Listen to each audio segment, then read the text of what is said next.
Hello everybody, Nerdy Friend here. Welcome to No Lives Left, and I'm going to tell you a story. Now I'm going to tell you the tale of the real Chuck E. Cheese.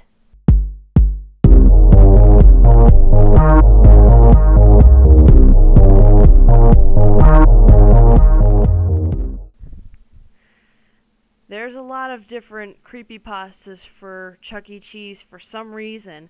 One of them that I really wanted to do, but I couldn't find a written work of it. Uh, it was so much like Five Nights at Freddy's, it was just wrong. So I decided I wasn't going to waste your time with a plagiarized story. Instead, I'm going to do one of the other ones. It's just called The Real Chuck E. Cheese. So, without further ado, let's dig into this pasta. The real Chuck E. Cheese. Have you ever thought that there was something the creators of Chuck E. Cheese were hiding something from us all? Or have you ever found something to be off about the place? Even the creepy robotic mascots that danced on stage? I didn't until I found out the truth about Chuck E. Cheese. It all began on the first time I'd ever visited the place. I was around the age of 5 or 6, so I, of course, was pretty ecstatic to go. Seeing all those commercials of kids eating pizza and running around without a care in the world on arcade games and on the play structure made me almost get down on my hands and knees to plead and beg my mom to take me. After finally getting her to break, she took me. I was the happiest kid in the whole world. My mom drove me over just a few hours before evening, so maybe around 4:30 or so. I almost knocked over the woman at the door who gave you the little stamp on your hand. Running ahead of my mom and bursting through the doors like a maniac child. Eventually, I was stamped and literally screeching as I ran around to all the games and play sets.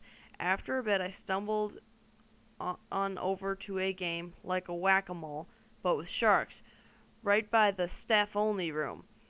One shark-whacking minute later, that sounded wrong, I'd won the game. Before I could squealing success and collect my tickets, my ears caught the sound of something very strange going on near the staff-only room. I could hear somebody say, "Test number 15 on mutated rat results in angered behavior such as throwing desk and scientists at the wall." I then began to wonder what in the world would they be talking about. Maybe they were making a new game? Being so young, I had no idea at all what was actually going on in there. Being curious and feeling a bit interested, I pressed myself against the door and listened in as carefully as a 6-year-old could. I could hear them snapping at each other things like, "What are we going to do with this beast?" and "Get it away from me!" A mumbled shout poured over whoever was in there, and replied with a louder, "We can't just kill that thing! It's a beast version of our mascot!" The talking stopped. I blinked for a second, and pressed myself closer to the door. I quickly realized that was a very bad mistake, as the door opened from my weight against it. I slipped in, going from leaning on the door to falling face flat on the ground of the staff room. Immediately, footsteps trampled over me, hands grabbing my arms. I was out like a light in a few seconds, and I still don't know what the hell they did to do that.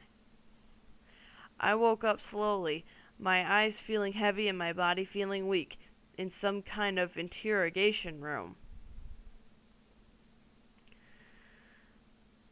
A tall man with a serious expression, wearing the cleanest white lab coat I'd ever seen, began walking towards me out of the blue, like he knew I'd be awake, like he knew I was awake. His voice was deep, and it was scratchy from what I could tell, and when he began to speak. "You know. You know, don't you?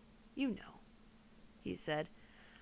I was a 6-year-old half knocked out at Chuck E. Cheese, so I didn't know what they expected from me. I babbled for a second, letting my tongue function correctly. "What?" I replied dumbly, blinking hazily. He grabbed my arm, making the static feeling intensify somehow. What the fuck is a static feeling? Moving on.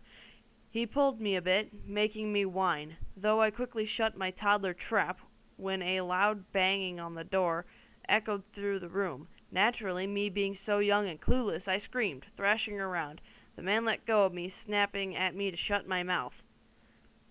Forgetting about almost everything, I thrashed around some more, slipping out of my chair. I kicked my legs, going to the corner of the room. I screamed again, banging my foot against something, making a loud metal clang against my foot.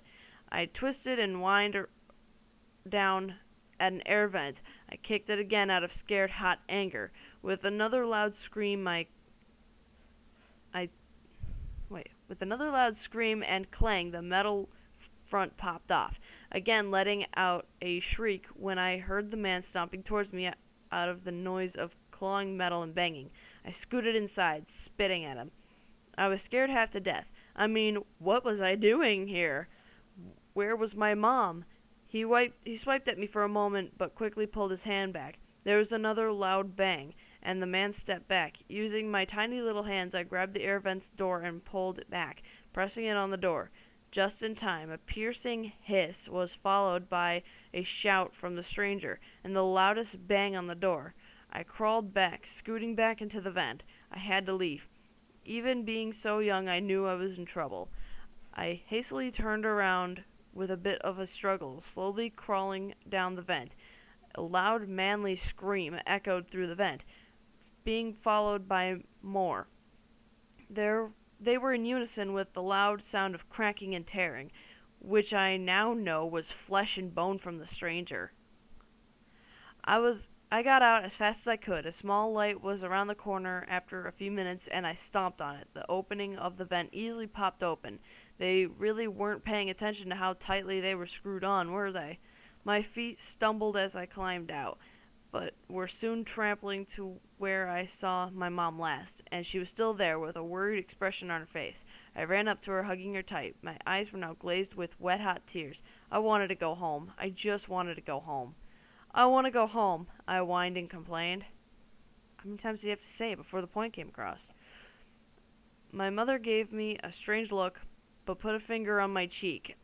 You must be tired, sweetheart, she cooed, picking me up. I clenched my small fist, holding tightly onto her shirt. We walked out of the building, me being oh so lovingly carried to the car. A distant whir of sirens in the distance became a bit louder and louder, and police cars pulled into the large parking lot and skidded to a halt in front of the once amazing and fun Chuck E. Cheese. My mother almost ran to the car and quickly buckled me into my car seat. A couple hours later, home and safe that night, I walked out of my room to get some water before I went to bed, a habit of me trying to procrastinate so I didn't have to sleep, and my mother was watching the news. The reporter was talking about some kind of mutated rat coming out of Chuck E. Cheese and disappearing down the alleyways. So what happened to the real Chuck E. Cheese? God only knows. But I will never, and I repeat, never go to any damn Chuck E. Cheese for as long as I live. And I know never to spy on the staff.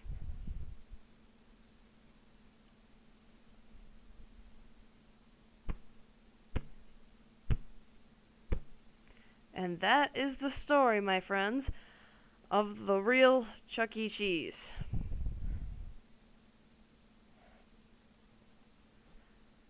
Oh boy, where do I start? There was a lot of weird pauses in the story. There's a lot of sentence structure errors. A lot of those, like I said, the long pauses where it was just like the ... type things, which was supposed to separate certain points. That's not the correct way to do it. You really should be using transition phrases, or make a whole nother sentence as a transition sentence to connect the other thought. There was moments where I paused because I just didn't like the way the story was going. Like, blasted glove. Hold on a second. These gloves are just huge. Working with my mouse is just difficult with these gloves. Anyways, the shrieking and the whining that the kid did, it was repeated and just structured in a way that just didn't make a whole lot of sense. I had to stop for a second and look to where I was, because actually how many times it was repeated made me get lost while I was reading it. Not just because it was just structured wrong, but because it was just repeated over and over again. I whined, I kicked and screamed. That it actually made me like lose my place while I was reading the story. That's always a bad sign, that you're repeating your words too often, and should really consider proofreading. There's caps lock in here. It was right in the beginning, like the words "the truth" about Chuck E. Cheese. The truth was capitalized, and from my past videos, you all know that when I see caps locks, I scream it, because it feels like, because it's the wrong way to emphasize certain words. The only time that you should ever caps lock is when you're using a label, or when there's dialogue. And yes, there was dialogue in this story where there was just caps locks. Like, what are we going to do with this beast? Get it away from me. We can't just kill that thing. It's a beast version of our mascot. That's all caps lock. But the only reason why it's okay is because it's dialogue. And like I said, it's okay. Just when it comes to writing and it's describing something or someone's thoughts, never, ever caps lock. You use italics if you need to, or underline it even. Even underlining would be better than caps lock. Oh, I hate caps lock.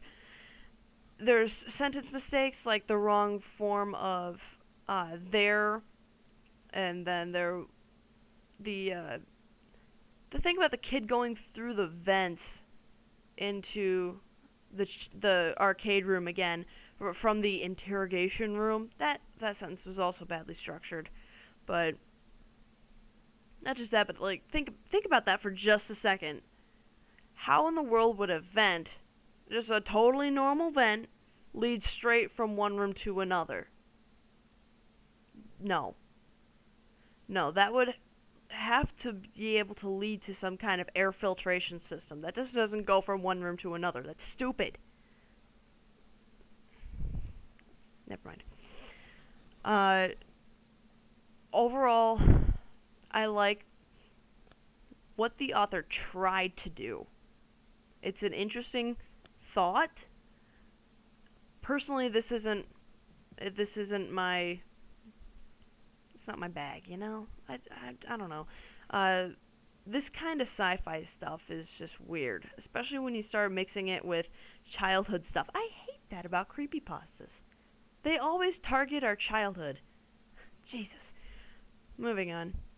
Like I said, story's okay, but there's a lot of sentence structure issues that ruin it, and things like that, like constantly repeated words, bad structure, caps lock, those things kind of take the scariness out of the story every time. It's hard to explain that, but I'm doing it the best I can. When you write a scary story, make it a scary story. Don't make it something that everybody knows, because the way I see it is, if when people start targeting childhood figures like Chuck E. Cheese or Sonic from Sonic.exe, these things are from things that 90s kids know and love, and I don't know why, but people think that using those things is supposed to bring more fear, whereas the way I see it is that when you write a creepypasta based on something that already exists, just means that you're lazy. Like, completely. You don't even need to put in description of what this character looks like. You don't need to do anything about its personality. Instead, you've got it all made for you, and you're just making it scary because you added blood. It's stupid. I never liked that about creepypastas, and this is just another one of those stories that pisses me off because it's trying to base it off of something that we know. I just hate creepypastas like that. I'm sorry, I'm ranting. But you see where I'm coming from on that, right? So, like I said, good-ish story, but next time, don't use Chuck E. Cheese. So if I were to give a rating for this story, I'd say about a 3 out of 10. Mostly because it's not because I am not personally a huge fan of this kind of creepypasta or that it involves Chuck E. Cheese at all. It's just sentence structure, bad dialogue, really made no sense. It barely made sense. So that's why I'm giving it a 3. Did you like this story? Subscribe to the channel, hit the like button. If you want me to read a specific story, then just say so in the comments below. And if you want me to read a story that I've written, see if I could do any better, just say so. Like I said, in the comments below, I will read it, I'll critique it, and I will do it just for you and for everybody. But mostly you, because I love you. So with that, I'll see you next time. Bye.